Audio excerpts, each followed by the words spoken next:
The promise of gold casts its spell over those who come to these mountains. This year there is gold in abundance, dancing on every breeze. I was amazed at the amount of color up here this year. Usually by the time you get the color this brilliant, you've had a storm or something and it's all the leaves are on the ground.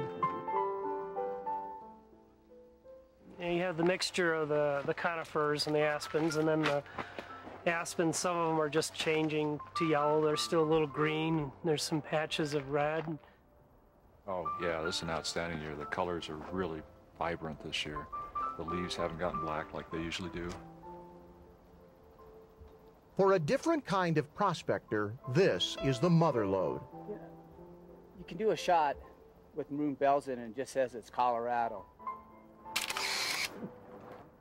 At one of the most photographed spots in America, Aspen gold ascends the mountains and splashes across the waters of Maroon Lake.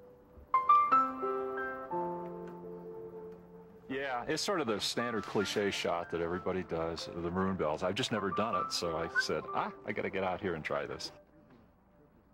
A lot of other people must have said the same thing. People are out, you know, look at the crowds here. The peaks known as the Maroon Bells have long been a magnet for the adventurous.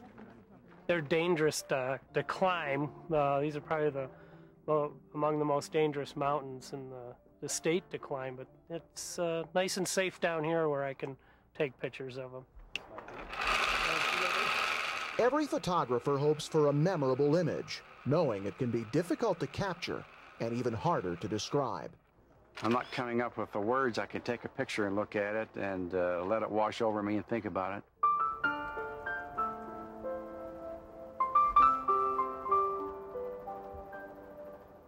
Autumn in Colorado presents a different color scheme than most places. Because of the predominance of aspen trees, mountainsides blaze with shades of yellow and gold. But there are places where a more varied palette mimics the brushstrokes of an impressionist. But I love the aspen, and there's a gimbal oak color, and I like the deep dark oranges and the sweeping vistas of color. Aspens are among the hardiest of living things. They are the first trees to grow in areas devastated by fire. An aspen forest that covers an entire valley is actually one tree, with tens of thousands of branches nourished by a common root system. Not that any of that matters as much as getting the perfect shot.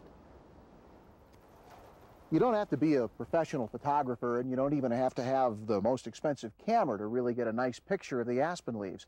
In fact, when it looks like this, all you really need to do is point and shoot. But you'd better shoot fast.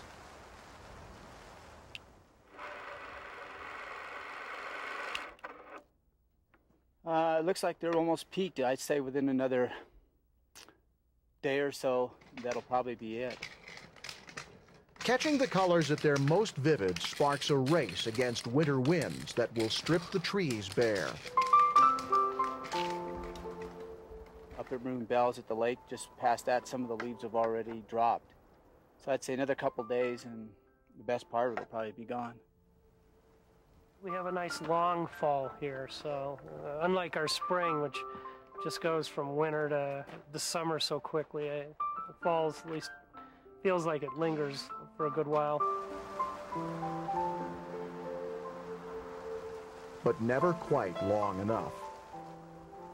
It seems like 2 to 3 weeks, minimum. It's usually tighter than that, I mean, if you want to hit the peak. For people who make their way into the mountains, Colorado's autumn gold rush is a yearly ritual that never disappoints and always calls for an encore.